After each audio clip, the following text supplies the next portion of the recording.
नमस्कार मंडळी, आम्ही आलो आहोत गोंधनखेडा गौरी शंकर महादेव मंदिर आश्रमावरती आणि आज आपण इथली संपूर्ण माहिती बघणार आहोत. हे गौरी शंकर मंदिर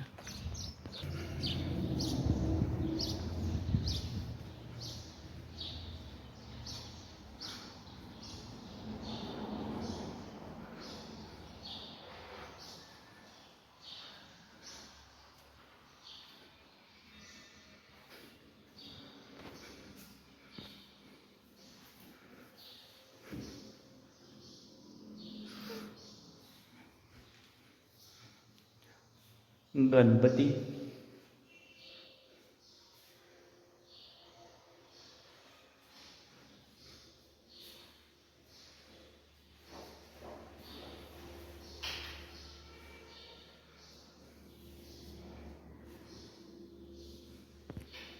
आम्ही आलेलो आहोत कृषी जनची टीम गोंधनखेडा या आश्रमामध्ये, गौरी शंकर या आश्रमामध्ये. आणि इथं खूप प्रमाणामध्ये गायींची सेवा केली जाते, गोमातेची सेवा केली जाते.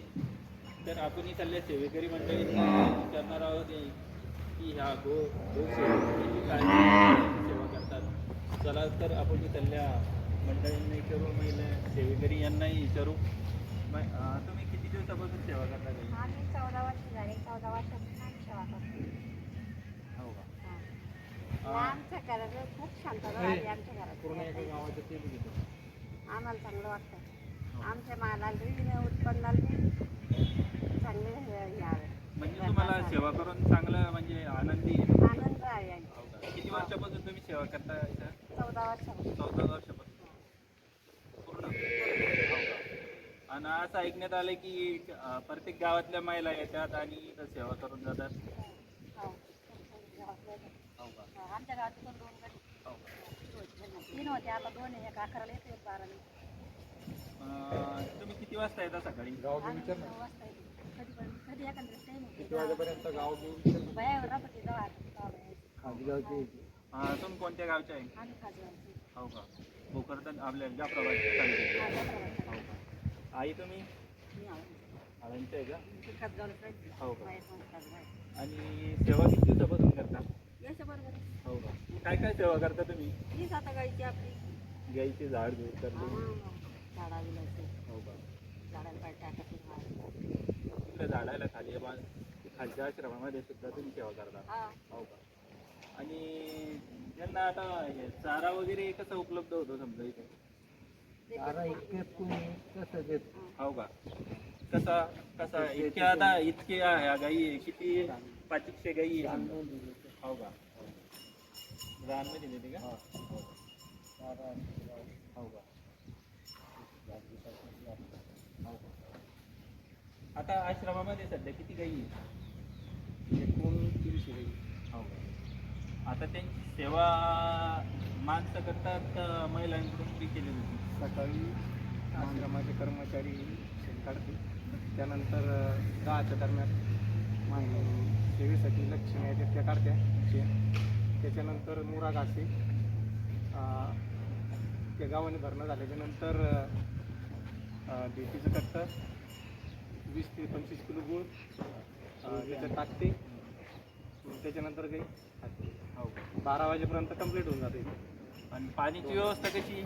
पाण्याची व्यवस्था चारा पाणी होस तर बाहेर पाणी पिऊन घेतात. असं ऐकण्यात आलं की अन्नदानही पूर्ण दिवसभर चालू असतं. अन्नदान मर्यादा 12 ते 3 वाजेपर्यंत आहे. पण आपल्या आश्रमात तसं काही नाही. सकाळी 9लाही आलं कोणी तर रात्रीचे 10 वाजेपर्यंत अन्नदान चालू राहतं. आपल्यासोबत एक छोटी दिदी पण आहे. दिदी, तुला काय मत आहे? कशी सेवा करते तुझा? सेवाबद्दल काय म्हणणं?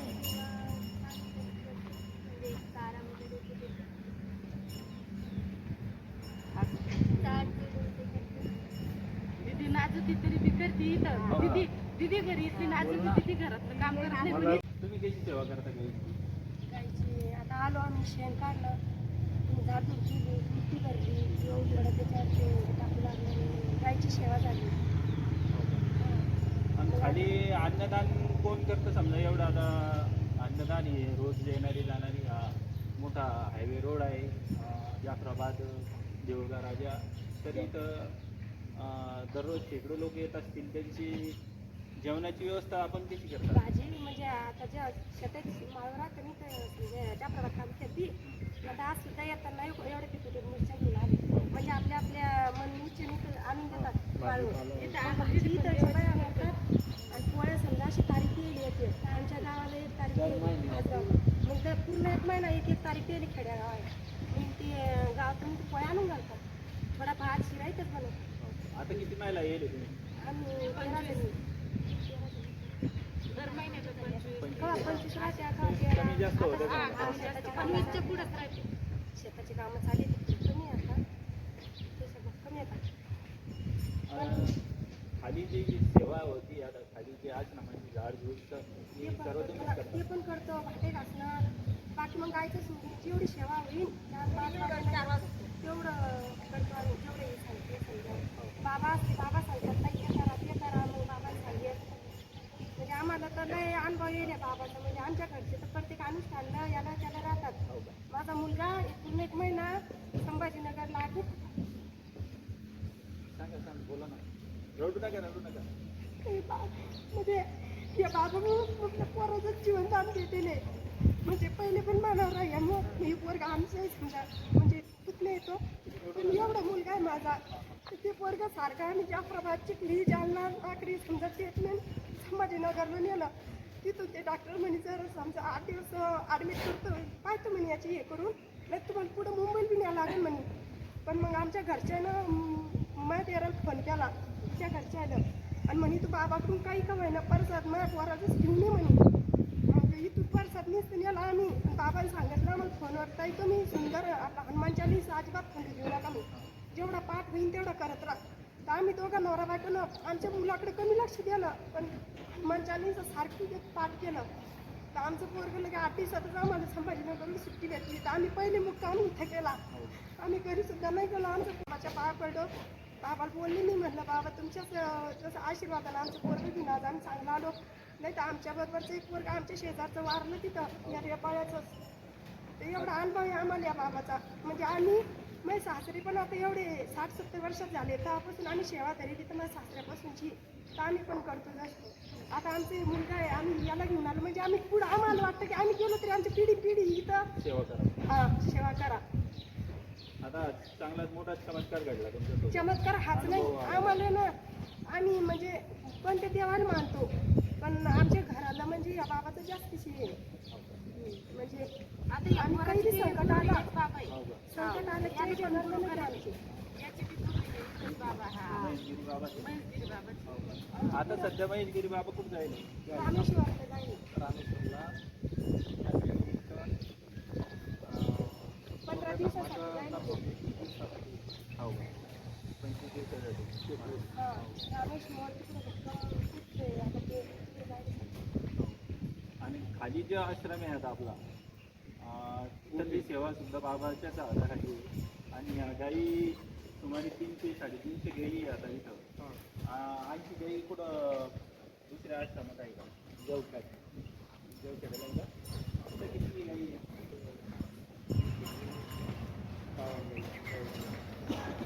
तिची सेवा कोण करतात? गावातील माणसं करतात.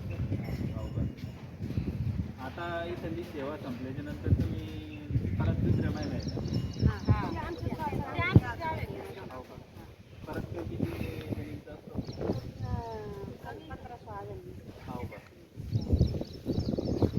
असा गट म्हणून नाही आहे कोणी नाव नाही दिलेलं. तरी ज्याची 3 गावच्या असते लक्ष्मी. हो का? आता या पंचक्रोशीतील सगळ्या सर्व महिला येतात समजा. हां सगळ्या आम्ही सगळे शेतकरीच येतो आणि आम्ही काम धंदा सोडून इथं येतो पण आमचं मन असं प्रसन्न होतं घरची आठवण येत नाही आम्हाला. इथं आले की मन असं तृप्त होऊन जातं. आता तुम्ही सर्वांनी माळ्या वगैरे घातलेल्या आहे सर्व. आवडीने आमच्या तोंडात होतं. आवडीने जनार्दन गाई रे मना मौनगिरी गाई जनार्दन गाई रे मना मौनगिरी गाई आवडीने मना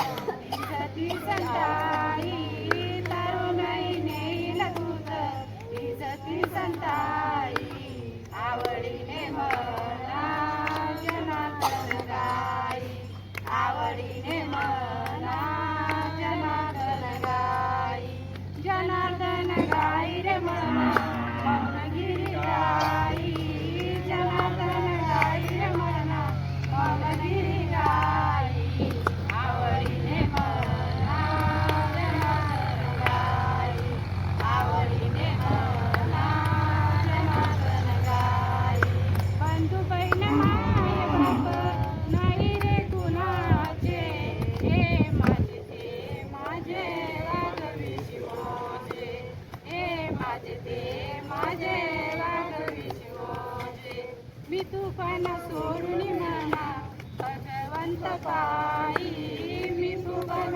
सोडून म्हणा भगवंत पायी आवडीने म्हणा जनार्दन गाई आवडीने म्हणा जनार्दन गाई जनार्दन गाई रे म्हणा मौनगिरी गाई जनार्दन गाई रे म्हणा मौनगिरी गाई आवडीने म्हणा जनार्दन गाई आवडीने म्हणा जनार्दन गाई नित्य सेवा करती आई ताई भक्त मागे पुढे उभा सद्गुरुनाथ मागे पुढे उभा सद्गुरुनाथ मने चिंता करू नको ठेव चरणावरी डोई मने चिंता करू नको ठेव चरणावरी डोई